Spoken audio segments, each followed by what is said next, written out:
Chapter 11. All is fair. Hopefully you're all having a great day. A few days later, you're standing outside of Veronica's office with Jack, checking the time.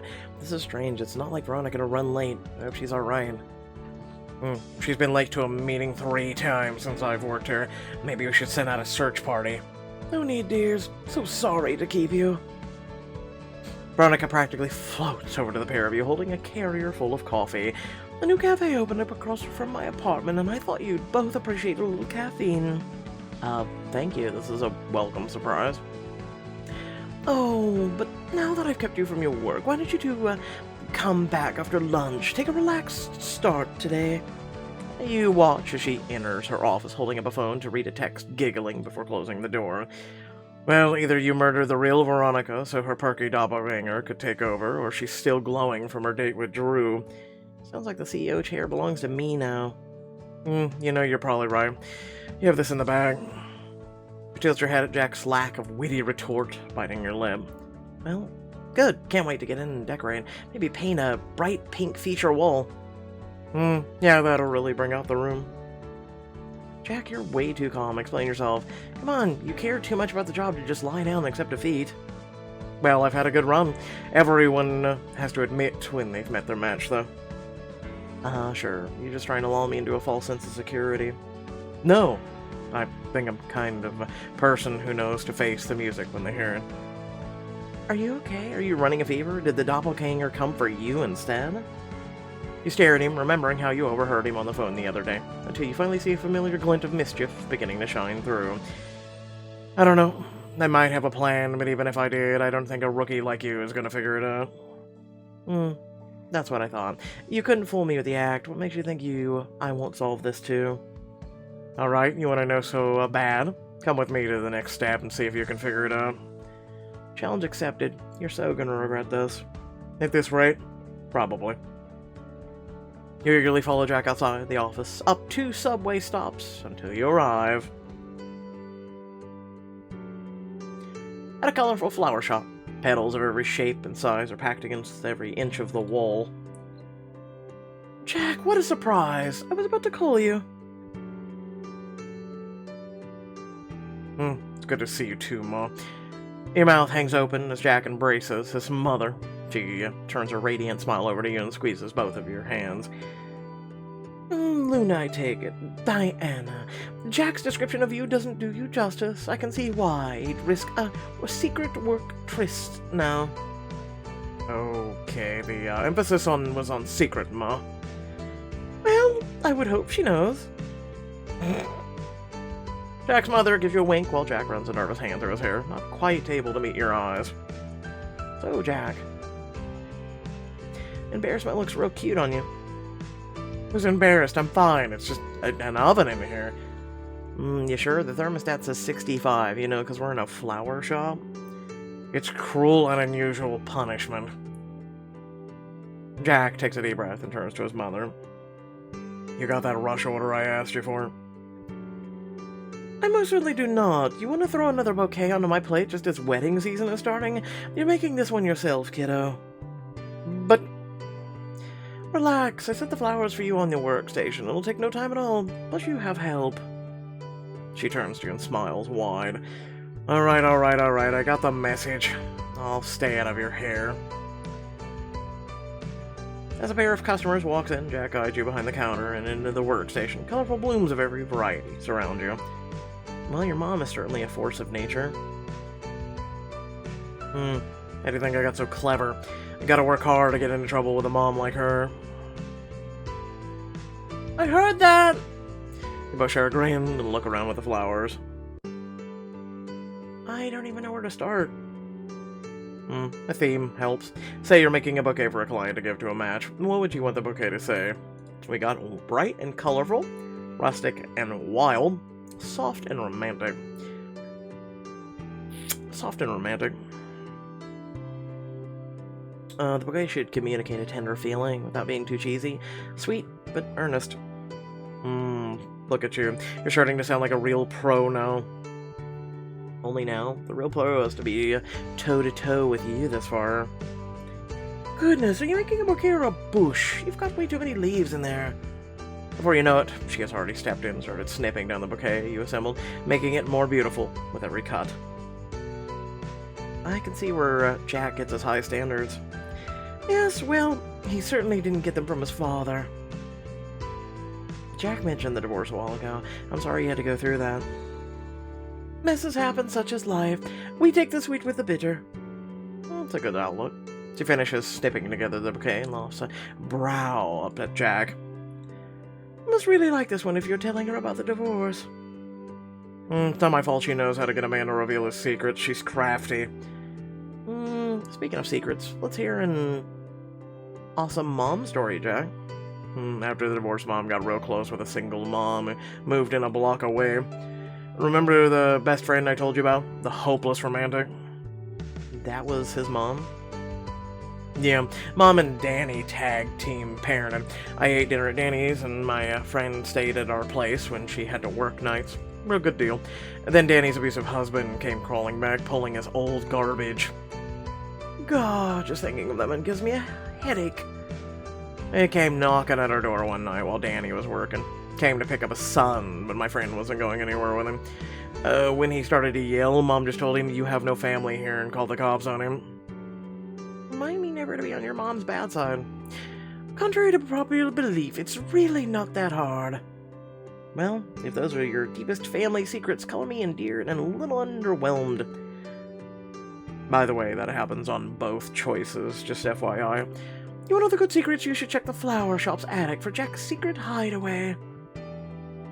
The other choice is Jack led a rebellion where all the children in kindergarten were naked because the heat broke, or AC, and it was very hot.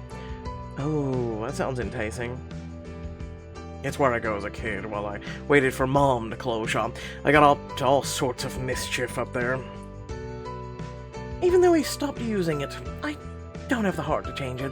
There are just so many good memories there. In fact, some clients are late. Just for once, I couldn't handle the bouquet and you could show it to her. You'll look up at him smiling softly. Are you sure you're ready to show me something so personal? Well, I've never been ready for anything with you, but that hasn't stopped us. Diamond choice. Alright, let's see the origin story then.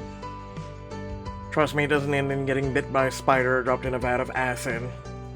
He winks and smiles as he leads you to a door in the ceiling, bumming it open and leading you up a ladder. You wobble up the creaky ladder and into the attic, leaving Jack room to crawl up and turn on a single light bulb. Wow, Ma really hasn't changed a thing, has she? The whole room is covered in a layer of dust. On the wall, children's drawings frame a blanket fort, filled with pillows, action figures, and stuffies litter the floor. Well, this is definitely a kid's hideaway. Hey, that secret lair, show some respect. Normally people with cooties aren't allowed up here. It looks like nobody's been up here for some time. I have so many questions about all this. Well, too bad, you're only gonna get one answer, so choose wisely. We've got the bunny, the robot, the axe.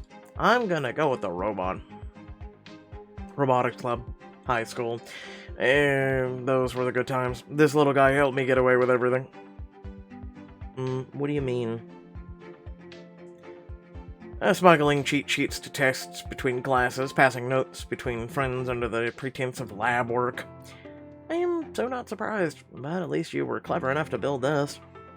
I may have bribed my friend into making it for me. Really? You shimmy carefully into the blanket fort until you run into an old journal. You read the title on the front. Operation Cupid. Oh, okay.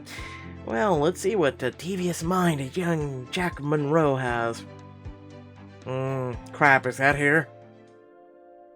By the time Jack leans down beside you, he looks over at the journal with a weary sigh.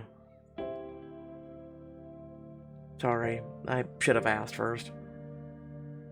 It's fine, I got nothing to hide in there, not really. May I ask what Operation Cupid is? Back when Mom and Dad were fighting, but hadn't divorced yet, I tried to get them back in love. Mom hated when Dad left the dishes undone overnight, so I'd do them while he was sleeping.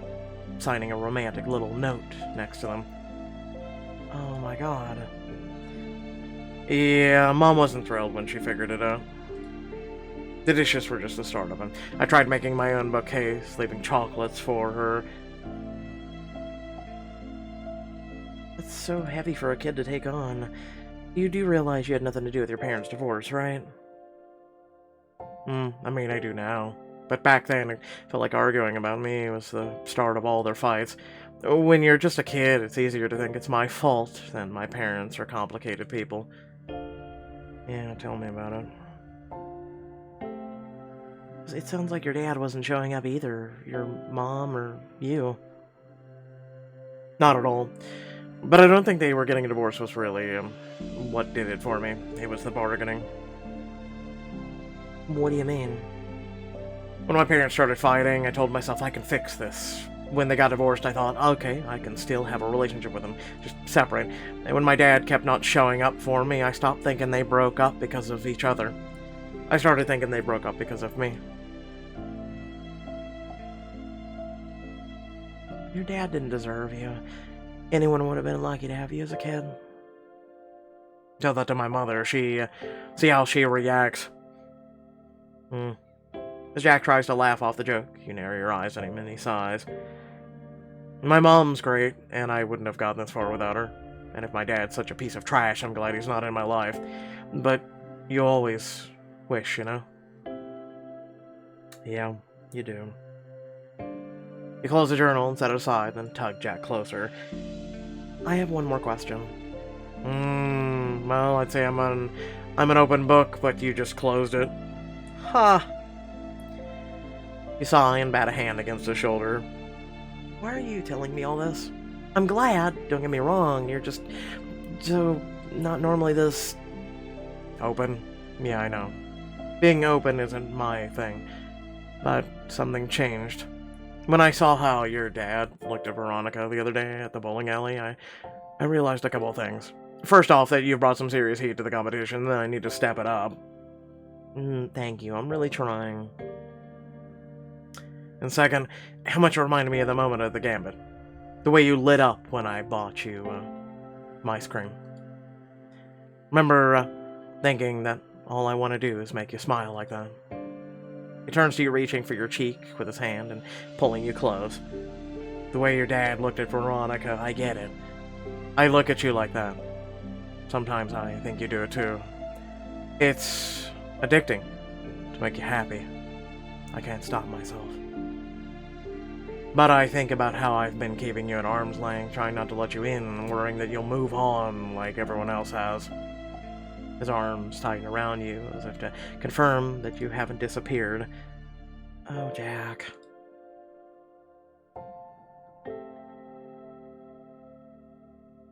You brush your lips against his, feeling your heart flutter in your chest as his hands squeeze you close. When you break apart, a gasp leaves you. I'm not going anywhere. Do you hear me? He nuzzles the side of your face, and you hear a deep, relieved exhale leave his body. You're getting too good at this. At what? Taking my breath away. Just as Jack leans his lips closer to yours, you kids not better be up there canoodling. I've got a wedding couple coming in 5. You giggle with Jack and pull apart. We'd better head downstairs. I don't want to get you in trouble with your mom. Yeah, I don't really need help with that one. As you make to leave, Jack squeezes your hand. Thanks for seeing all this. And for not running away from it. Or me.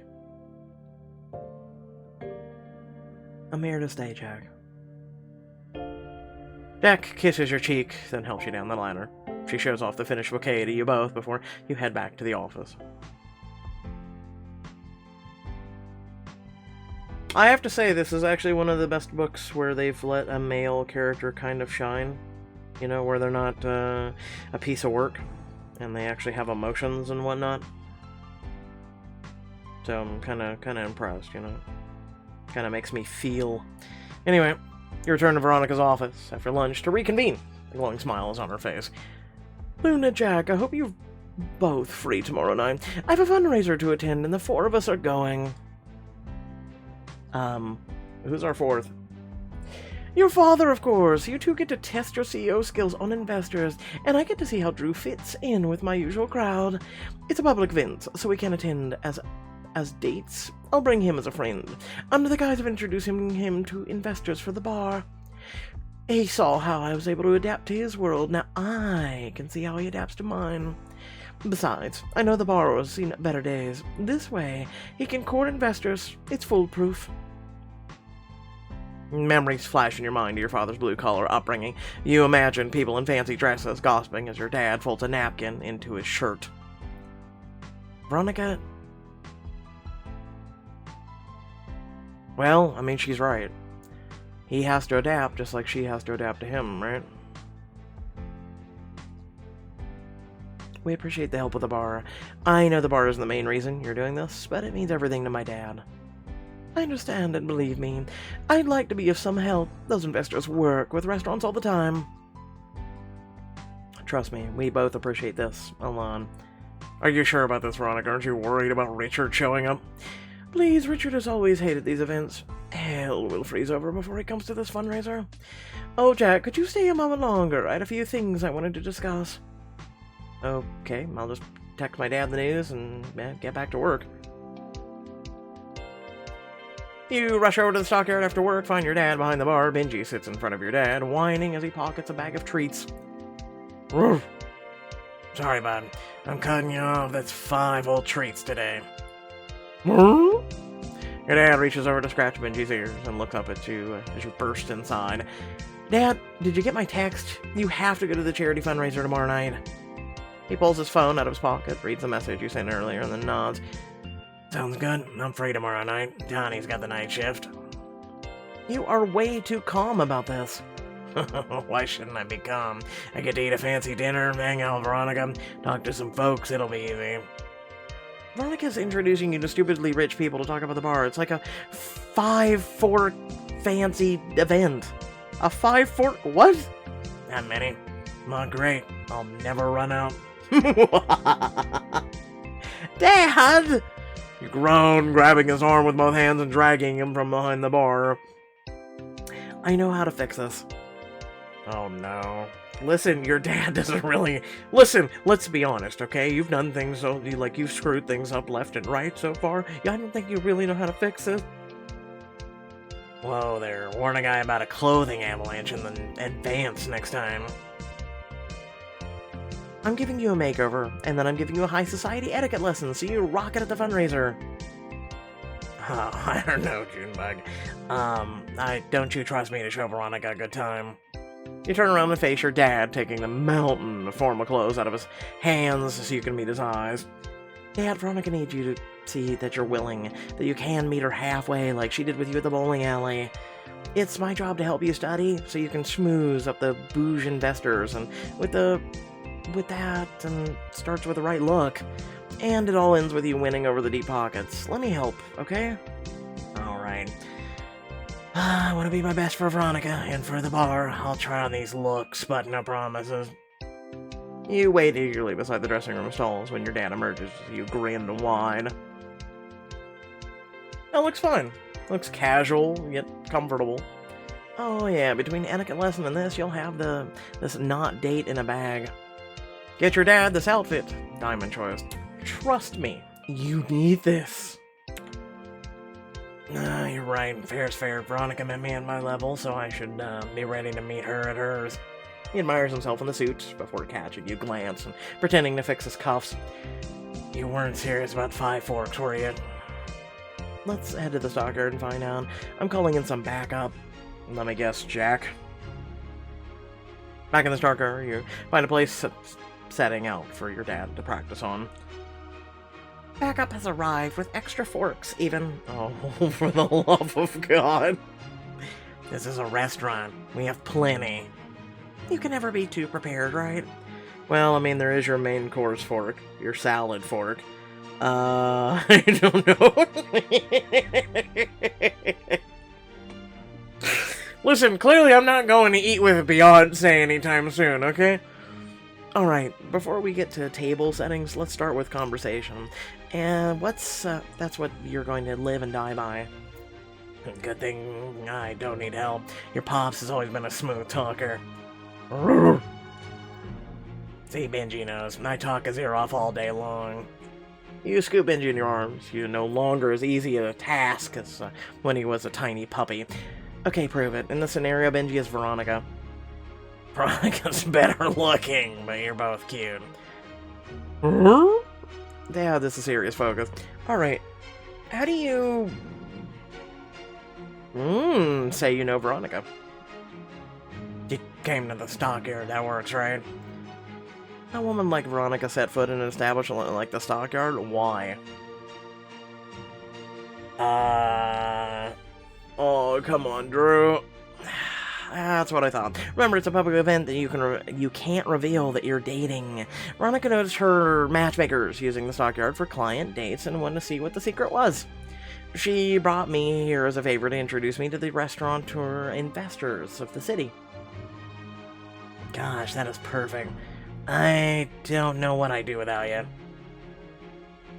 Be single and still manning the bar? I don't know. Satisfied with his contributions, Benji wriggles out of your arms and bounds across the bar. I think that means Drew's getting it in dog. You nod and guide your dad to the play settings. He adjusts his seat and looks down at the dizzying number of utensils. You really weren't kidding. This is just ridiculous. What's this even for?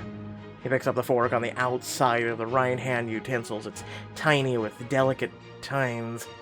That appears to be the oyster fork, used specifically for oysters. Jesus Christ, there's an oyster fork. Okay.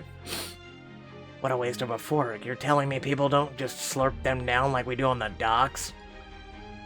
If they're serving oysters, I would really, really recommend you don't doing that. Oh, for the love of God. You think they're really gonna crucify me over such a small thing? I don't think I know, trust me. These people will eat you alive over less. Yeah, rich people, they're nuts. They're totally crazy. Then what am I supposed to do? It's not like I have a classy things in my life I can talk about. We can fix that. I spent a month binging videos about building fake identities. No, stop. One of the most wonderful things rich people love to do is talk about themselves. It's literally a psychological point. They love talking about themselves. They love hearing themselves talk. No joke. If we start now, we can probably get you up to speed on summering in the Hamptons. That's an easy one. I'm not so sure about lying. Let's stick to truth for now.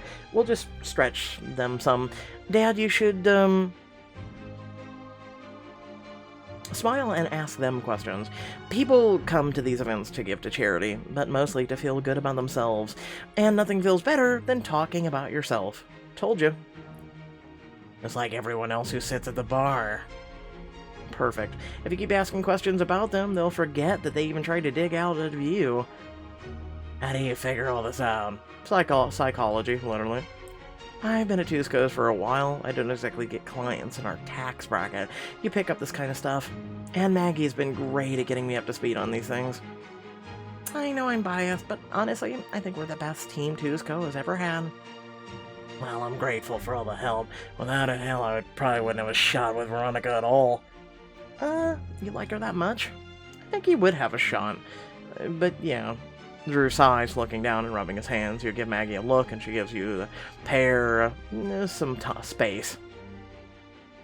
This is the question, isn't it? Look, I know there's a competition and all, but I promise I'm not trying to rush her feelings with her. The funny thing is, you're not. This is all natural.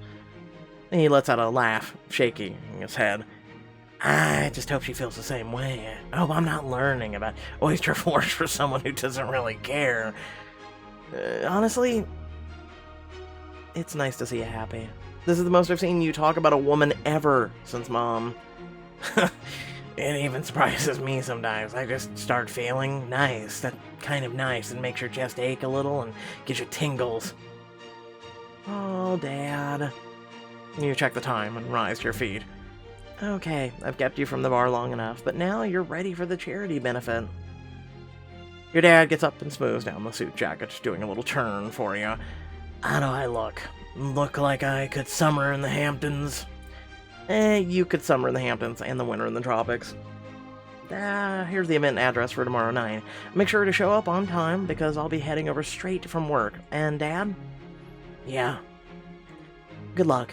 You got this. Something tells me something's going to happen and he's not going to be able to show up.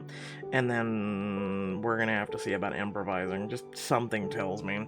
You arrive the following night. Veronica's touching up her makeup when you arrive in her office with Maggie in tow. Veronica smiles at you both, tucking a stray hair aside. Well, how do I look? Like a wealthy heiress with a mysteriously high number of dead husbands. Okay. I think what Maggie means is absolutely perfect. Dad is gonna lose his mind. Really? It's not too understated for him? No, you actually look really nice. Not at all, though I never took you for a woman to fret about your looks. You always seem so self-assured. Well, swell, it's new to me too. I thought I was too old to have butterflies, but here I am. You are never too old for those. Well, you're never too old to fall in love. Someone's been reading the company's handbook. Oh, shut up! What can I say? It's well written. The author's probably a great matchmaker. Ha ha ha ha ha! Veronica reaches forward, gingerly taking your hand. She meets your eyes and gives you a smile. It's a good thing I like you, Luna. It certainly makes having feelings for your father much easier. Oh, Veronica. Before you can elaborate, she stands in front of a mirror and smooths the fabric of her dress. Now then, are you ready for your first charity event? Jack will surely make a strong showing. I'm expecting that, but I'm here to give him a run for his money. Well, in the interest of evening the odds, head down to the boat.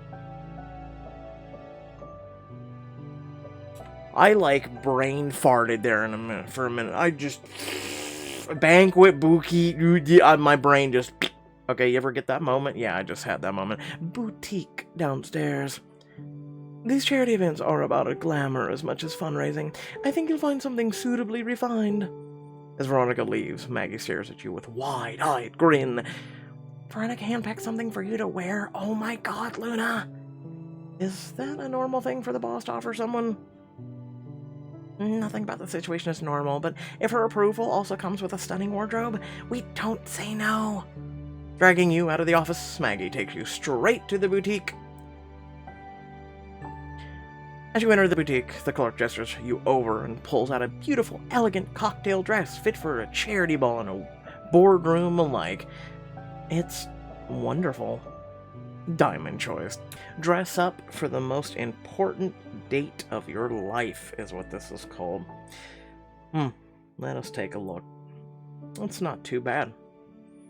Kind of looks like a flower about to, bloom, I guess. Step out of the changing room and show off in front of Maggie.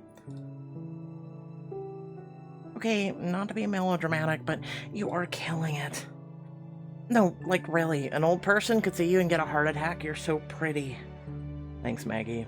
Well, we'll go with thanks. Now, come on. We'll be late. You and Maggie hail a taxi and head uptown. You arrive at a hotel just outside Central Park. Guests in lavish gowns and sharp suits are dropped off by limos. Oh my god. I know, right? I wonder how many of them have committed, white-collar crimes. One of these days you need to tell us how much of this is you, or what Deborah drilled into you, Mags. He's got a point. As you turn to face Jack, his eyes roam your body with surprise, taking in your dress. Wow, Luna, you look... He reaches like he wants to take your waist. When you both see Veronica get out of the town car, he drops his arm back to his side. That's not playing very nice, looking like that. Thank Veronica. It was her suggestion. And that's not playing fair. It's a good thing that the advantage won't matter. Oh, and why's that? Have you figured out my plan yet? Please. I've been too busy making sure my plan works. You look across the way at the entrance where Veronica meets your father. You see Veronica make Drew do a turn for admiring him in the suit. He says something that makes her blush.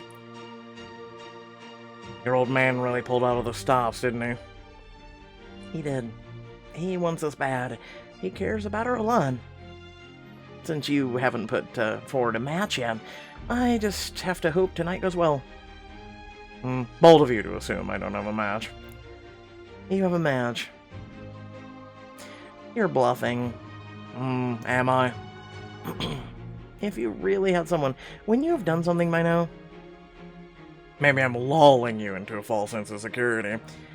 Alright, then who is it? Jack gives you a tight, strained smile. Something hides beneath the surface. You can feel it. Maggie, why don't you go pickpocket someone, or whatever you do for fun. Luna, walk with me. But that's only a weekend thing. I'll be out here, Luna. I'm sorry. You pickpocket people for fun on the weekends? This is concerning. You frown in concern as Jack leads you into the party. You're apologizing to Maggie after this. That was rude. No, that was called a sense of humor. That's fair. But I just didn't want to show you this with her in tow. You spot Veronica and Drew speaking to a couple of patrons of the event, and eavesdrop on their conversation. Veronica, oh dear, it's been so long. How have you been? Madeline, oh busy, you know how it is, but it's lovely to see you. The women exchange a friendly greeting, complete with kisses on the cheek. Veronica smiles and motions Drew forward. Madeline, meet Drew. Drew, Madeline, and I grew up together. A pleasure. What a lovely jacket. How do you say you knew Veronica? Her matchmakers have a habit of using my bar in the heart of Chelsea to work their magic. As thanks, Veronica generously enough to introduce me to the investors of the city here. Well, if you're helping Veronica, you must so know something about success. A second patron sidles up to the conversation. Your dad smiles winningly at her. Success comes from perseverance. The stockyard's my passion. Seeing it grow a bit more each day is its own reward. You nudge Jack in the side with a grin. I don't know why you brought me here. I'm happy to see my dad killing it. I've been looking for some local businesses to invest in. Why don't you tell me a little more about your bar? Do we need more quality bars in town? Recently went to the stockyard in Chelsea and it was abysmal. You watch your dad bristle at the insult, but bite his tongue and force a smile while Veronica's face falls. Charles, that's... I hardly think it's a fair assessment, Charles. That bar sounds like quite a hub for Veronica's clients. I sure hope you don't associate it with such a bar, Veronica. Think of how it would hurt Tusco's image. Why is she letting that asshole be a dick to my dad? That asshole's part of Veronica's society she has to navigate. That is why your dad and Veronica aren't going to work together. Their lifestyles don't match. Hey, that's not up to you to decide. You don't get to say what invalidates them as a couple. I'm not deciding anything. I'm making an educated observation based on years of experience. Well, you're wrong before, and maybe you're wrong now. You tune back into the conversation where the newest patron is still ripping into your dad's bar. I mean, who serves deep-fried cheese on the same menu as whiskey? Who the hell invited this guy? The guy you're standing next to. I did. You whirl around to face Jack, eyes widening with fury. You did what the hell, Jack? Veronica came to me to ask for advice on who to invite. This guy provided the angel fun that's got Tusco off the ground. So he's awful cruel, and I don't understand why you think Veronica would want him here unless you wanted this to happen. You knew this would break up my dad and Veronica. I didn't want this to happen, but your dad needed to see what he was up against if he wants to be with Veronica. My dad is about to get his heart broken. You didn't warn me this could happen? What is with you? First you take me into your childhood, make speeches about wanting to be open more, and then you do this? Are you even the same person right now? I'm not out here to hurt your dad's feelings. There was never going to be a good way to do this. Excuse me. What about making people happy? Screw the contest. Isn't the job about finding love of people's love of their lives? About making happiness? Veronica's happy with my dad, and you're trying to ruin that for her. Unfortunately, Veronica made her moment-to-moment happiness the deciding factor in a contest for my dream job. He does have a point. That means I have to prove to her that happiness she thinks she has with your dad isn't as strong as she believed it would be. I get this is a contest, but I just thought there were lines you wouldn't cross. I thought you thought wrong. This is a contest. I thought that I meant enough to you that you wouldn't play dirty. This isn't dirty. This honestly is not dirty. Jack closes his eyes and lets out a long, deep breath. When he opens them, his gaze is heavy. I didn't want to hurt you with this, but you need to understand exactly why I did this. Veronica told me she wanted to make sure Drew could fit into her world, really fit into it, so she would know he wouldn't run out on her later. He went off deep end, or she went off the deep end the bowling night. It's only fair that your dad faces a similar fire tonight. Eating greasy food and being bad at bowling isn't the same as dealing with some entitled snobs. No, but it puts them both out of their comfort zone. Yes, it is. This is the life Veronica grew up in. These are the people she learned to exist among in order to be as successful as she is now. She is crucially tied to this world, Luna. If Drew wants to be a part of her world, all this comes with it. If he doesn't see what he's up against now, he can't handle it, and it'll be more painful breakup later for the both of them. Jack, this still feels dirty. You're just making excuses. This was a low blow tonight. You hurt my dad, Jack. Jack looks down, his shoulders heavy, and then he speaks. His voice lacks the spark you're used to. At the end of the day, you and I are still competing. You've brought the heat, but now I'm playing the end game. That's what this is. I'm making big moves, being efficient, and speeding up the process so we can finish this already. Before you can respond, you hear your dad and Veronica arguing as the investors walk away from them. How can you stand them? I felt like a cow being stripped down into parts. I'm so sorry. They have their catty moments, but there's good in them. That guy was insulting me to my face. He's one of the people who tried to buy the stockyard and turn it into a gentrified yoga studio. He's taking years of character away from the neighborhood to be trendy, and you let him treat me like dirt. Are you suggesting I'm like him?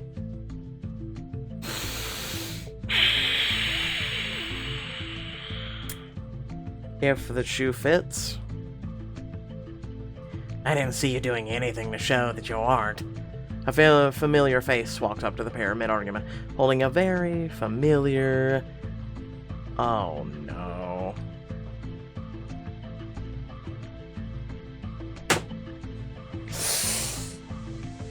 Oh, I knew it. I knew it. I called this. I called this. I called it. We're gonna move on, but I called it. Veronica, my darling wife, I'm so sorry I'm late. I saw these flowers at the florist. I had to get them for you. Richard. You stare from the bouquet you made in Richard's hands over to Jack, your mouth agape. Veronica said it herself. She isn't here with your dad on a date. All's fair, right?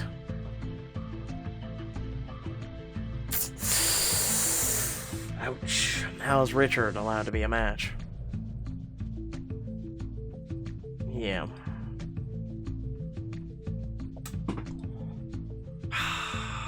I'm kind of wounded by this. I'm kind of wounded by this. I can definitely feel where Luna is, but I can definitely see where Jack is. Right? Yeah, I mean, it is playing dirty. It is playing dirty. It is. And let's be honest. Richard is the match, right? I mean, think about this. They've been in a marriage. He meets all the matches, prerequisites that she wants, right? And I called this so long ago, it wasn't even funny. I'll say this. Well, first and foremost, make sure to do what's on the screen. It'd be very much appreciated. Again, continue to support this community. I literally give my all I give 1,001% of myself every day when I upload content. So, please consider subscribing, consider sharing, and whatnot. Without further ado, let's just say the following. Like I said, I called this a while back. I'm not gonna harp on it anymore because, again, all of you watching are going, "Holy shit!" Especially if you remember me saying it. So with that being said, this is a smart effort. I mean, I'm not gonna lie, this is a minimalistic effort, right? Jack did try and hook her up with other matches. Clearly, they failed.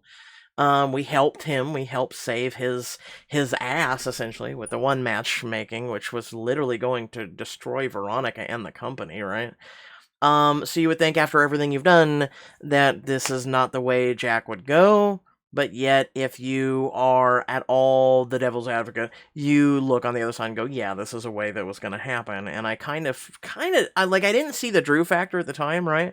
So I was like, listen, by the end of this book, we'll, stir the romance with the two again, and probably this is how this works. We rekindle their marriage, we fix everything for them, we really help them get everything fixed and shipwright, and then everybody sails away happy, right? And I thought this was going to go this way.